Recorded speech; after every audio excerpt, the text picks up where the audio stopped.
जिस तरीके से उन्होंने शब्दों का इस्तेमाल किया उसका समर्थन कोई भी नहीं करता है, और उस पर जिस तरीके से उनकी पार्टी के शीर्ष नेतृत्व खामोश है, तो कहीं ना कहीं मौन समर्थन तो मिल ही रहा है उनके इस बयान को। दूसरे की कृपा पर मुख्यमंत्री बने हुए हैं, राजद नहीं कृपा करे तो मुख्यमंत्री भी नहीं बने रहेंगे। जो मुख्यमंत्री ढंग से नहीं बन पाए वो प्रधानमंत्री बनेंगे।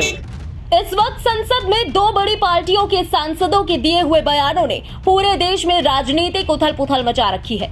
एक तो बीजेपी सांसद रमेश बिधूड़ी का बीएसपी सांसद दानिश अली को लेकर भरी संसद में आपत्तिजनक टिप्पणी, और दूसरा आरजेडी सांसद मनोज झा का सदन की कार्यवाही के दौरान ठाकुर का कुआं कविता पढ़ना। वहीं अब इन दोनों ही मुद्दों पर बिहार से सांसद और लोक जनशक्ति पार्टी के राष्ट्रीय अध्यक्ष चिराग पासवान ने खुलकर अपनी बात कहते हुए विपक्षी पार्टियों पर जमकर जुबानी हमला किया।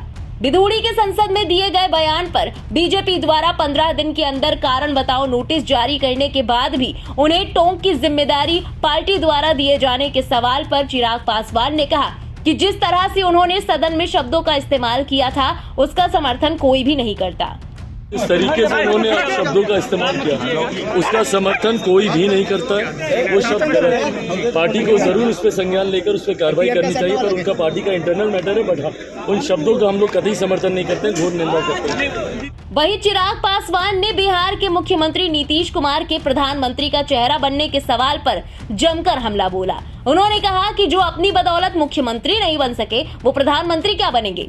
साथ ही चिराग पासवान ने आरजेडी के राज्यसभा सांसद मनोज झा द्वारा संसद में ठाकुर का कुआं कविता पढ़े जाने के बाद उठे विवाद पर कहा कि आरजेडी की सोच ही समाज को बांटने की है। ये लोग समाज में बंटवारा करके ही अपने राजनीतिक हितों का साधने का काम करते हैं। भाई, जो मुख्यमंत्री नहीं बन पाए, तीसरे नंबर की पार्टी है, दूसरे की कृपा पर मुख्यमंत्री बने हुए हैं, राजद नहीं कृपा करे तो मुख्यमंत्री भी नहीं बने रहेंगे।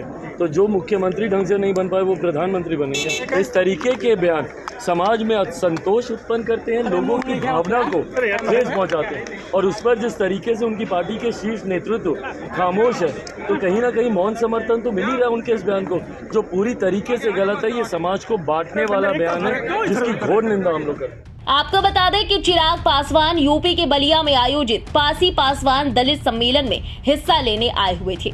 बहरहाल अब देखना होगा कि चिराग पासवान के इन तीखे बयानों के बाद विपक्ष की क्या प्रतिक्रिया सामने आती है।